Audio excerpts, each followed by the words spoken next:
Snow white আর 7 বামন।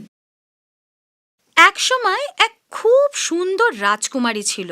ও এত ফর্সা ছিল যে ওর নাম স্নো হোয়াইট রাখা হলো। স্নো হোয়াইটের সৎমা রানী এলসা খুব শয়তান ছিল। ও স্নো হোয়াইটের সাথে খুব খারাপ ব্যবহার করত। রানীর কাছে একটা আয়না ছিল। রোজ সকালে রানী ওই আয়নায় মুখ দেখে জিজ্ঞেস করত, আয়না আয়না বল না, আমার মতন সুন্দর আর কেউ হয় না। তুমি শয়তান, কিন্তু সব থেকে সুন্দর তো তুমি, আমার রানী। অনেক বছর কেটে গেলে স্নো হোয়াইট বড় হয়ে গেল। একদিন আয়না রানীকে অন্যই জবাব দিল, তুমি সব থেকে শয়তান, কিন্তু সব থেকে সুন্দর না। সব থেকে সুন্দর তো স্নো হোয়াইট, আমার রানী। আয়নার উত্তরে রানী এত রেগে গেল যে ও রাজকুমারীকে মহল থেকে তাড়িয়ে জঙ্গলে পাঠিয়ে দিল। ঘন জঙ্গলে স্নো হোয়াইট একা চলতে লাগলো। ও খুব ক্ষুধার্ত, তৃষ্ণার্ত, পরিশ্রান্ত, ভীত ছিল। জঙ্গলে ঘুরতে ঘুরতে ও দূরে একটা কুঁড়ে ঘর দেখতে পেল। ও ঘরের ভিতরে গেল। ওখানে একটা টেবিলে অনেক রকমের খাবার রাখা ছিল, সঙ্গে 7টা থালা আর 7টা চামচও রাখা ছিল। ওহ, আমার খুব খিদে পেয়েছে, আগে কিছু খেয়েনি। স্নো হোয়াইট খেয়ে নিল। পাশের ঘরে ও দেখলো পরপর 7টা ছোট ছোট খাট রাখা। স্নো হোয়াইট খুব হাঁপিয়ে গেছিল। 7টা খাট একসাথে করে শুয়ে পড়ল আর গভীর ঘুমে ঢুলে পড়ল। কিছুক্ষণ বাদে 7টা বামন ওখানে এলো। ওই বাড়িটা ওদের। ওরা দেখলো স্নো হোয়াইট ওখানে ঘুমোচ্ছে। এই কে তুমি? আমার নাম স্নো হোয়াইট। আমার সৎমা আমায় জঙ্গলে ছেড়ে দিয়েছে। আচ্ছা, তা তুমি আমাদের খাবার খেয়ে নিয়েছো?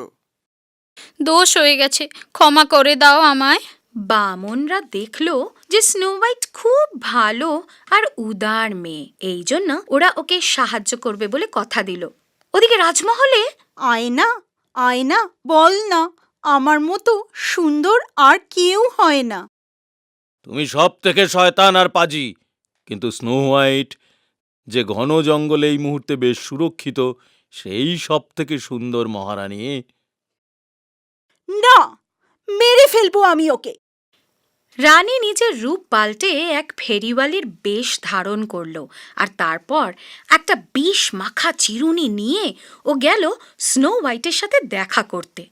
আরে মেয়ে, কি সুন্দর চুল তোমার, এই নাও, এই চিরুনিটা তোমার চুলের জন্য।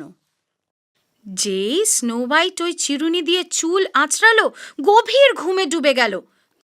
যখন বামনরা ফিরল, দেখল যে স্নো হোয়াইট গভীর নিদ্রায়। এটা নিশ্চয়ই পাজি রানীর কাজ। এই চিরুনিটা দেখো। যেই বামনরা ওর চুল থেকে চিরুনি সরালো, স্নো হোয়াইট আবার জেগে উঠল। বামনরা খুব খুশি। ওদিকে রাজমহলে আয়না আয়না বল না, আমার চেয়ে সুন্দর আর কেউ হয় না। তুমি দুষ্টু আর খুব চালাক রানী, কিন্তু স্নো হোয়াইট এখনো বেঁচে আর ওই সব থেকে সুন্দর। না, এটা হতেই পারে না। এবার রানী এক চাষি বউয়ের রূপ ধারণ করল আর একটা ঝুড়িতে বিষ মাখা আপেল নিয়ে চলল স্নো হোয়াইটের সাথে দেখা করতে। কুড়ের কাছে আসতেই ও দেখলো যে স্নো হোয়াইট বাগানে ঘুরছে। আরে, তোমায় তো খুব দুর্বল লাগছে, নাও, এই রসালো আপেলটা খাও। ধন্যবাদ, সত্যি আমার খুব খিদে পেয়েছিল। যেই স্নো হোয়াইট আপেলের টুকরোতে কামড় বসালো, মাটিতে ঢলে পড়ল। এবার রানী ভাবল যে স্নো হোয়াইট কিছুতেই বাঁচবে না, ও নিশ্চয়ই মরে গেছে। আনন্দে ওখান থেকে চলে গেল। বিকেলে যখন বামনরা বাড়ি ফিরল, স্নো হোয়াইট ওঠো, স্নো হোয়াইট ওঠো। ও তো মরে গেছে। বামনরা কাঁদতে লাগলো। ওরা ওকে তুলে খাটে শুইয়ে দিল। কিছুক্ষণ পর এক যুবক রাজকুমার ঘোড়ায় চড়ে ওই জঙ্গলে এলো।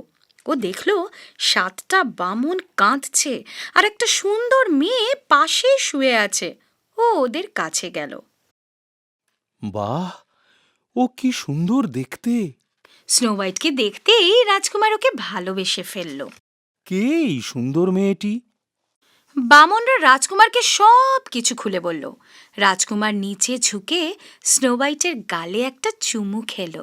যেই ও এটা করলো, স্নো হোয়াইট হঠাৎ জেগে উঠল আর জোরে জোরে কাশতে লাগলো। কাশতে কাশতে আপেলের একটা ছোট টুকরো ওর মুখ থেকে ছিটকে বেরিয়ে এলো। কি হয়েছিল আমার? তুমি তো মরে গেছিলে, কিন্তু এখন বেঁচে উঠেছো। স্নো হোয়াইট খুব অবাক হলো। স্নো হোয়াইট আমায় বিয়ে করবে? হ্যাঁ, নিশ্চয়ই। বামনরা খুব খুশি হলো। ওরা আনন্দে নাচতে লাগলো। রাজকুমার স্নো হোয়াইট আর বামনদের নিজের রাজ্যে নিয়ে গেল। ওদিকে রাজমহলে রানী আবার আয়নাকে জিজ্ঞেস করলো, আয়না, আয়না, বল না, আমার চেয়ে সুন্দর আর কেউ হয় না? ওহ রানী, তুমি সুন্দর, কিন্তু স্নো হোয়াইট তোমার চেয়ে সব সময় বেশি সুন্দর। না! রানী রাগে পাগল হয়ে আয়নাটাকে ভেঙে ফেলল আর নিজেকে একটা ঘরে বন্দি করে নিল। এভাবেই ও ঘরে ওর মৃত্যু হয়ে গেল। ছোট্ট জলপরি। সমুদ্রের সবথেকে গভীর আর অন্ধকার অঞ্চলটায় সাগররাজ তার মেয়ে জলপরি মেলেডির সাথে থাকত। মেলেডি খুব সুন্দর একটি জলপরি ছিল। ওর আওয়াজ খুব সুরেলা আর মধুর। ওর গান শোনার জন্য সবাই উদগ্রীব হয়ে থাকত। মেলেডির ঠাকুমা ওকে সব সময় দুপে প্রাণীদের গল্প শোনাতো, যাদের মানুষ বলা হয়। সমুদ্রের নিয়ম অনুযায়ী জলপরি সমুদ্রের ওপর তখনই আসতে অনুমতি পেত যখন তার 16 বছর হয়ে যেত, আর আজ মেলেডির 16 বছর পূর্ণ হচ্ছিল। আজকের দিনটা তোমার জন্য খুব বিশিষ্ট। তুমি এবার সমুদ্রের ধারে যেতে পারবে আর মানুষদের দেখতে পাবে, কিন্তু মনে রেখো, ওদের সাথে কথা বলো না, শুধু ওদের দেখে ফিরে আসবে। মেলেডি সবাইকে বিদায় জানালো আর জলের ওপরে এলো। এটা তো একটা জাহাজ। ওই জাহাজের পাশ দিয়ে যেতে যেতে ও মানুষদের দেখল। ওদের মধ্যে একটা মানুষ খুব লম্বা আর দারুণ সুন্দর দেখতে ছিল। ওর মাথায় মুকুট ছিল। ও নিশ্চয় রাজকুমার। কি সুন্দর দেখতে! মেলেডি ওকে ভালোবাসতে লাগলো। তখনই হঠাৎ একটা ঝড় এলো আর জাহাজ সমুদ্রে ডুবতে লাগলো। রাজকুমারও ডুবে যাচ্ছিল। না, আমি ওকে নিশ্চয়ই বাঁচাবো। ও রাজকুমারকে ধরে ফেললো আর ওকে জলের ধারে নিয়ে গেল।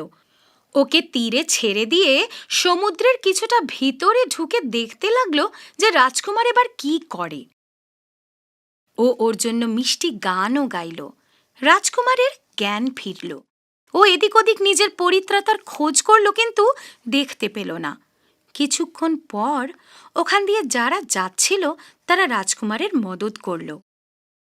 ভগবানের দয়ায় ও বেঁচে গেল। আমিও যদি এই মানুষদের মতন হতে পারতাম। রাজমহলে ফিরে ও ঠাকুমাকে সব খুলে বলল। 3 দিন মেলেডি খুব উদাস হয়ে পড়ছিল। মেলোডি, তোমায় খুব চিন্তিত লাগছে। হ্যাঁ ঠাকুমা, আমি ওই সুন্দর রাজকুমারকে ভুলতেই পারছি না। আমিও 2টো পা চাই, তাহলে আমিও ওর সাথে গিয়ে থাকতে পারবো। কেবল একজনই তোমায় সাহায্য করতে পারে, সাগর ডাইনি। ও তোমায় পা দিতে পারে মা। মেলেডি সাগরের ডাইনির কাছে গেল। ডাইনি ওকে পা দিতে রাজি তো হলো, কিন্তু ওর একটা শর্ত ছিল। পায়ের বদলে নিজের মিষ্টি আওয়াজ আমায় দিয়ে দিতে হবে। মেলেডি ওই শর্তে একটু খুশি হলো না, কিন্তু ও মেনেও নিল। ঠিক আছে, এবার এই বাটিটা তুলে যা আছে পান করো। ওটা পান করতেই মেলেডি গভীর নিদ্রায় ডুবে গেল। যখন ও জাগলো, ও দেখল যে ও সমুদ্রের ধারে বসে আছে। ওর 2টো পাও ছিল। তখনই রাজকুমার সমুদ্রের তীরে এলো। সুন্দরী নারী, কে তুমি? মেলেডি উত্তর দেওয়ার খুব চেষ্টা করলো, কিন্তু গলা দিয়ে আওয়াজই বেরোলো না। এই জন্য ও হাতের ইশারায় বোঝাতে চাইল। আমার নাম রাজকুমার কিল। আমার সাথে রাজমহলে যাবে? আমি তোমার খুব যত্ন করব। রাজকুমার মেলেডিকে নিজের বাড়ি নিয়ে গেল। রোজ ওরা একসাথে সমুদ্রের তীরে বেড়াতো, একসাথে খেত। খুব শিগগিরই ওরা একে অপরের খুব ভালো বন্ধু হয়ে উঠল। মেলোডি ওর সাথে ইশারায় কথাও বলতো। তখন গভীর সমুদ্রে আরে, মেলোডির এই মিষ্টি আওয়াজ নিয়ে আমি করবটা কি? এটা তো এতই সুরেলা যে আজকাল কেউ আমায় ভয়ই পায় না। মেলোডির মধুর আওয়াজ তখন এই ডাইনিটাকে ওর অভিশাপের মন্ত্রগুলোও পড়তে দিত না। এরম চলতে পারে না, আমি আমার ভয়ঙ্কর আওয়াজ ফেরত চাই। ডাইনি এবার রাজকুমারের মহলে গিয়ে মেলোডির সাথে দেখা করলো। দেখো, তুমি চাও তো এই পাগুলোও রেখে নিতে পারো, কিন্তু নিজের আওয়াজ ফেরত নিয়ে নাও। মেলোডি এটা শুনে খুব খুশি হলো, আর তখনই নিজের আওয়াজ ফেরত নিয়ে নিল। আর ডাইনিও নিজের আসল ভয়ঙ্কর আওয়াজ ফেরত পেয়ে গেল। ও নিজের মহলে গভীর সমুদ্রে ফিরে গেল। এবার আমায় সবাই ভয় পাবে।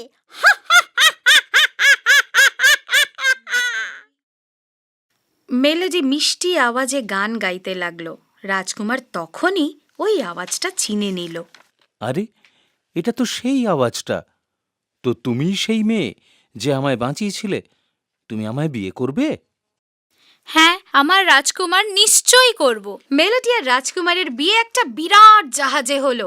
সাগররাজ, মেলোডির ঠাকুমা আর বাকি সব জলপরীরা ওই বিয়েতে এসেছিল। তারপর মেলোডি আর রাজকুমারকে দারুণ আনন্দে নিজেদের জীবন কাটাতে লাগলো। ব্যাং রাজকুমার। বহুকাল আগে এক রাজা ছিল। ওর একটা মিষ্টি মেয়ে ছিল। তার নাম ছিল জেড। জেড এত সুন্দর আর তেজস্বিনী ছিল যে সূর্যের আভাও ওকে দেখে লজ্জা পেত। রাজা ওকে এত ভালোবাসতো যে ওর দূরে যাওয়ার ভয়ে ওকে কারুর সাথে খেলতেও দিত না। বেচারি জেডের কোনো বন্ধুই ছিল না। নিজের একাকিত্ব কাটাতে ও সোনার বল দিয়ে খেলতো। সোনার বল দিয়ে খেলতে ওর সব থেকে বেশি ভালো লাগতো। একদিন খেলতে খেলতে ওর সোনার বলটি জলে পড়ে গেল। জেড কাঁদতে শুরু করলো। হঠাৎ ও একটা আওয়াজ পেল। তুমি কাঁদছো কেন রাজকুমারী? ও ঘুরে আওয়াজের দিকে দেখল। ও দেখতে পেল একটা ব্যাঙ নিজের কুৎসিত মুখ জলের ওপরে তুলে ওর সাথে কথা বলছে। তুমি একটা বিচ্ছিরি ব্যাঙ। তুমি কি সাহায্য করবে আমার? কেঁদো না রাজকুমারী, আমি নিশ্চয়ই তোমার সাহায্য করব। আমায় বলো কি হয়েছে।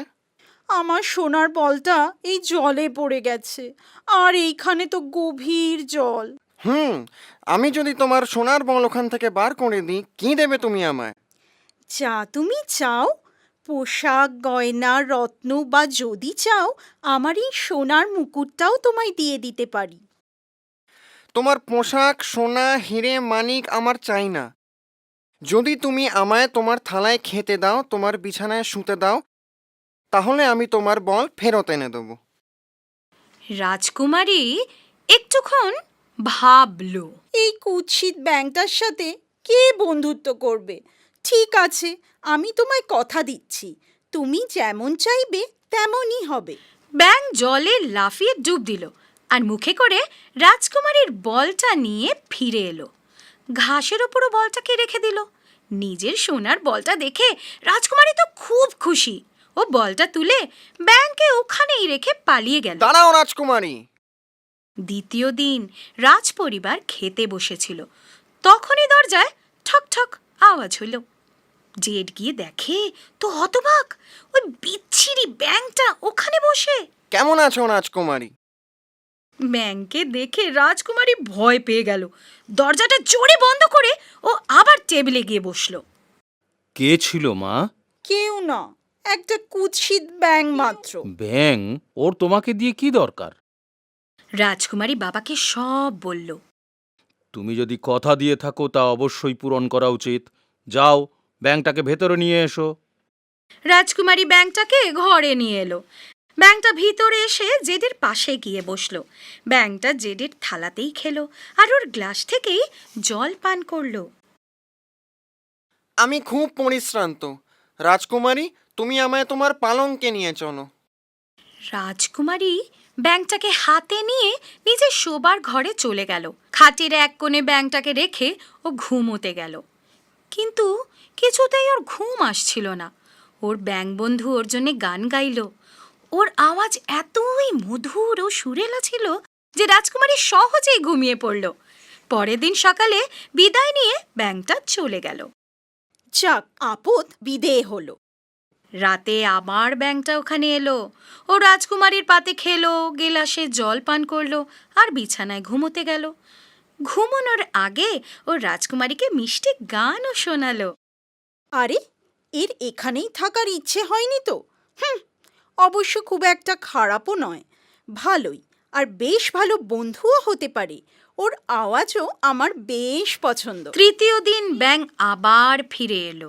রাজকুমারী, তুমি নিজের কথা রেখেছ। কাল সকালে ঘুম থেকে উঠেই তুমি এক অদ্ভুত উপহার পাবে। ব্যাঙের কথা জেড অনেকক্ষণ ভাবল, কিন্তু কিছুই বুঝতে পারল না। সকালে উঠে ও এক সুপুরুষ ও সুন্দর রাজকুমারকে দেখতে পেল। ওকে দেখে তো রাজকুমারী হতবাক। ধন্যবাদ রাজকুমারী, তুমি আমায় মুক্তি দিলে। আরে, কে তুমি? আমি রাজকুমার রোল্যান্ড। আমি জীবজন্তুদের সাথে খুব খারাপ ব্যবহার করতাম, তাই এক পরী আমায় ব্যাঙ বানিয়ে দিয়েছিল।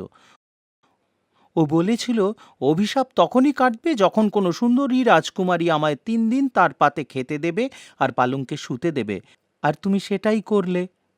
তুমি কি আমার সাথে আমার রাজ্যে গিয়ে আমায় বিয়ে করবে? জেডের তো এসব দেখে বিশ্বাসই হচ্ছিল না। হ্যাঁ, আমি নিশ্চয়ই তোমায় বিয়ে করব। দুজনে এই সব রাজা আর রানীকে বোঝালো। ওরাও আনন্দে অনুমতি দিয়ে দিল। ওই দিনের পর থেকে জেড সব প্রাণীদের সাথে উদারভাবে ব্যবহার করতে লাগলো। পিনোকিও।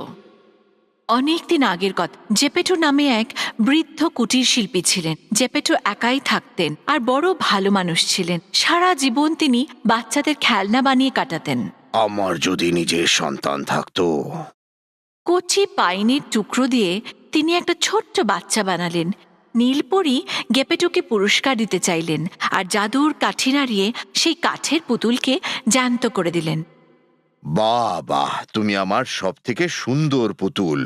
আমি তোমায় পিনোকিও বলে ডাকবো।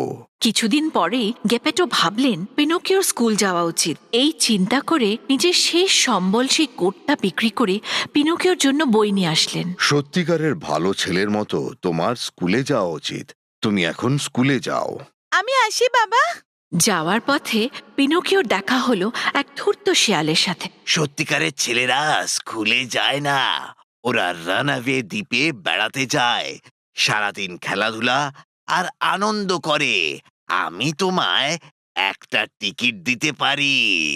কিন্তু আমার কাছে তো কোনো পয়সা নেই। তুমি তোমার স্কুলের বই দিতে পারো। পিনোকিও আনন্দ সহকারে নিজের বই বিক্রি করে দিল আর সত্যিকারের ছেলেদের মতোই মজা করতে লাগলো। হঠাৎ নীলপরি এসে হাজির। পিনোকিও, তুমি স্কুলে যাওনি কেন? আমি তো স্কুলেই যাচ্ছি। এত বড় মিথ্যে কথা বলার সঙ্গে সঙ্গে পিনোকিওর নাকও বড় হতে থাকলো, আরো বড়। পিনোকিও বেচারা কাঁদতে আরম্ভ করলো। তুমি মিথ্যে বলেছ পিনোকিও। যখনই মিথ্যে বলবে তোমার নাক বড় হয়ে যাবে। আমি আর করব না। এবার থেকে আমি ভালো ছেলের মতো রোজ স্কুলে যাব।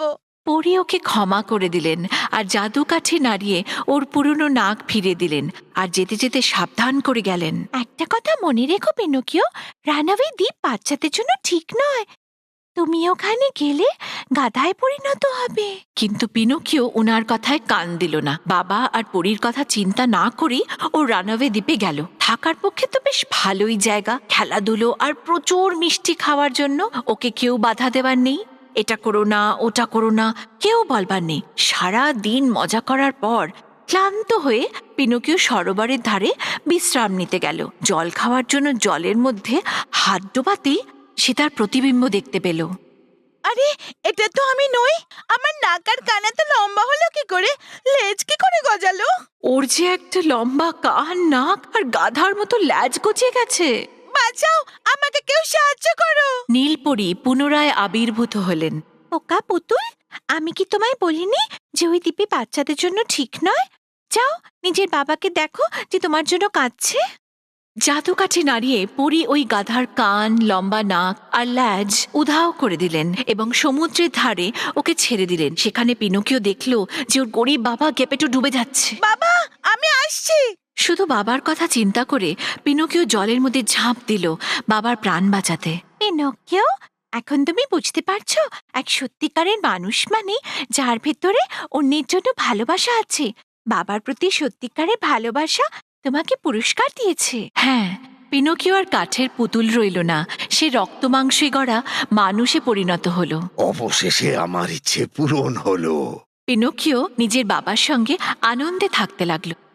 হ্যান্সেল আর গ্রেটেল। এক ঘন জঙ্গলের বাইরে এক গরিব কাঠুরে থাকত। ওর 2 সন্তান ছিল। ছেলের নাম ছিল হ্যান্সেল আর মেয়ের ছিল গ্রেটেল। ওরা এত গরিব ছিল যে ওদের সৎ মা ভাবলো যে 2 বাচ্চাকে সামলানো খুব কঠিন, তাই ওদের জঙ্গলে ছেড়ে দেওয়া যাক। কাল সকালে আমরা 2 বাচ্চাকে জঙ্গলে ছেড়ে দিয়ে আসবো, তাহলে অন্তত আমাদের তো কিছু খাবার জুটবে। না না, এটা আমি কিছুতেই করতে পারবো না। এটা যদি তুমি না করতে পারো, আমরা সবাই না খেতে পেয়ে মন। বাপ মার কথা বাচ্চাগুলো শুনে ফেললো। হ্যান্সেল একটা উপায় বার করলো। ও বাইরে গিয়ে কিছু সাদা পাথর কুড়িয়ে আনলো। পরের দিন সকাল সকাল ওই কাঠুরে ওদের নিয়ে জঙ্গলে গেল। জঙ্গলের পথে হ্যান্সেল ওই পাথর নিজের পকেট থেকে ফেলতে লাগলো। তোমরা এখানেই থাকো, হ্যাঁ? আমি একটু পরে ফিরে এসে তোমাদের নিয়ে যাব। হ্যান্সেল আর গ্রেটেল গভীর ঘুমে ডুবে গেল। যখন ওদের ঘুম ভাঙল, ওরা দেখল যে গভীর রাত হয়ে গেছে আর পূর্ণিমার চাঁদ দেখা যাচ্ছে। হ্যান্সেল নিজের ছোট বোনের সাথে সাদা পাথরের সাহায্যে রাস্তা খোঁজার চেষ্টা করল। ওই পাথরগুলো চাঁদের আলোয় চকচক করছিল আর ওদের ফেরার পথ দেখাচ্ছিল। সারা রাত হেঁটে ওরা অবশেষে বাড়ি ফিরে এলো। ওদের বাবা ওদের দেখে খুব খুশি হলো, কিন্তু ওদের সৎ মা ভীষণ রেগে গেল। এবার ওদের ঘন জঙ্গলে অনেক ভেতর অবধি ছাড়বে, যাতে ওরা ফেরার পথ কিছুতেই না পায়। আগের মতোই হ্যান্সেল চাইছিল গিয়ে সাদা পাথর কুড়িয়ে আনুক, কিন্তু এবার ওর মা বাইরের দরজা এমনভাবে বন্ধ করে দিয়েছিল যে ওরা খুলে বেরোতেই পারল না। পরের দিন ওরা আবার জঙ্গলে যাওয়ার জন্য বেরোলো। হ্যান্সেল নিজের পকেট থেকে রুটির টুকরো রাস্তায় ফেলতে লাগলো। ওরা এমন একটা জায়গায় এলো যেখানে ওরা আগে কখনো আসেনি। এখানেই বসো, আমি বিকেলে এসে তোমাদের নিয়ে যাব। আর ওদের ঘুম পেয়ে গেল। বিকেল কেটে গেল, তবু ওদের কেউ নিতে এলো না। বেচারা ওরা আবার ঘুমিয়ে পড়ল। মাঝরাতে যখন ওদের ঘুম ভাঙল তো চাঁদ ফুটে উঠেছিল। ভাবিস না তুই গ্রেটেল, আমরা পথ খুঁজে বার করব। যখন ওরা পথ খুঁজতে বেরোলো, হ্যান্সেল কোথাও রুটির টুকরো খুঁজে পেল না। পাখিরা রুটির সব টুকরো খেয়ে ফেলেছিল। বাচ্চা দুটি খুব হাঁপিয়ে গেছিল, খিদেও পেয়েছিল। ওরা জঙ্গলে এদিক ওদিক ঘুরে বেড়াচ্ছিল। তখনই ওরা দারুণ গন্ধ পেল খাবারের। ওই গন্ধের পিছনে হাঁটতে হাঁটতে ওরা একটা ছোট্ট ঘরের কাছে পৌঁছলো। ওই ঘরটা কেক দিয়ে বানানো আর জানলাগুলো টফির ছিল। এসব দেখে বাচ্চারা দারুণ খুশি হলো। ওরা কেক খেতে শুরু করলো। হঠাৎ দরজা খুলে গেল আর একটা বুড়ি বাইরে এসে দাঁড়ালো। আরে বাচ্চাকে এখানে, ভেতরে চলে এসো। ও ওদের ভেতরে নিয়ে গেল। দারুণ খাবার খেয়ে 2 বাচ্চাই গভীর নিদ্রায় ডুবে গেল। বাচ্চারা তো আর জানতো না যে ওই বুড়িটা আসলে একটা ডাইনি, আর ও বাচ্চাদের ধরে নিজের গোলাম বানিয়ে রাখতো। ও ওই কেকের বাড়ি বাচ্চাদের লোভ দেখাতেই বানিয়েছিল। বাচ্চাদের নিজের ফাঁদে ফেলে ও ওদের মেরে ফেলতো। পরের দিন গ্রেটেলের ঘুম ভাঙতেও দেখল যে ও ওখানে একা শুয়ে। চল ওঠ, কুড়ে মেয়ে, চল নিজের ভাইয়ের জন্য রান্না কর। ওকে খুব মোটা করতে হবে। ও যখন বেশ গোলগাল হয়ে যাবে, তখন আমি ওকে খাবো। আমার ভাই কোথায়? আমি ওকে পাতাল ঘরে বন্ধ করে রেখে এসেছি। আমার ভাইকে আমি যে করে হোক বাঁচাবো। ও ওই ঘরের কাছে গেল যেখানে হ্যান্সেল বন্দি ছিল। হ্যান্সেল, এই হাতটা রাখো। যখন ডাইনিটা তোমায় নিজের আঙুল দেখাতে বলবে, এই হাতটা দেখাবে। ওই দিনের পর রোজ ডাইনিটা ওই ঘরে হ্যান্সেলের সাথে দেখা করতে যেত আর ওকে নিজের আঙ্গুল দেখাতে বলতো। কিন্তু বুদ্ধিমান হ্যান্সেল প্রতিবার ওই সরু হাড়টা ডাইনিকে দেখিয়ে দিত। ডাইনির দৃষ্টিশক্তি দুর্বল ছিল, এই জন্য ও ঠিক করে দেখতে পেত না যে ওটা হ্যান্সেলের আঙুল না হাড়। এভাবেই দিন কাটতে লাগলো আর ডাইনি খুব উতলা হয়ে উঠল। এবার আমি ওকে মেরে রান্না করব। উনুনটা গরম হতে দিয়েছি, গিয়ে গরম হলো কি না? ক্ষমা করবেন বুড়িমা, আমি জানি না কি করে এটা বোঝা যায়। আপনি আমায় দেখিয়ে দিন না। বোকা কুঁড়ে মেয়ে, ওই দরজাটা তো বেশ বড়। চল আমি তোকে দেখা কি করে করে এটা। ডাইনি হামা দিয়ে ওইখানে গেল আর নিজের মাথা উনুনের ভিতর ঢুকিয়ে দিল। গ্রেটেল ওকে পিছন থেকে জোরে ধাক্কা দিয়ে উনুন ঘরের দরজা বন্ধ করে দিল। ডাইনি উনুনের ভেতর পুড়ে মারা গেল। গ্রেটেল ছুটতে গিয়ে হ্যান্সেলকে মুক্ত করে দিল। হ্যান্সেল, পাজি ডাইনিটা মরে গেছে। ওরা দুজন ডাইনির ঘরে এলো। ওরা দেখলো যে ওখানে অনেক বাক্স ভর্তি গয়না আর ধনরত্ন। ওরা ওই সব নিয়ে নিল আর জঙ্গলের দিকে এগোলো। এবার জঙ্গলটাকে ওরা চিনতে পারছিল। দূর থেকে দেখলো, আরে ওটা তো ওদের বাড়ি। ওরা ছুটতে গেল নিজের বাড়ি অবধি আর বাবাকে দেখতে পেয়ে জড়িয়ে ধরলো। ও আমার সোনা মনা, তোমরা দুজন কোথায় চলে গেছিলে? আমরা আপনাকে ছেড়ে খুব খারাপ ছিলাম। ওই বাচ্চা দুটি সমস্ত ধনরত্ন ওই কাঠুরেকে দিয়ে দিল। ওসব দেখে কাঠুরে খুব খুশি হলো। তারপর থেকে ওরা আনন্দে দিন কাটাতে লাগলো।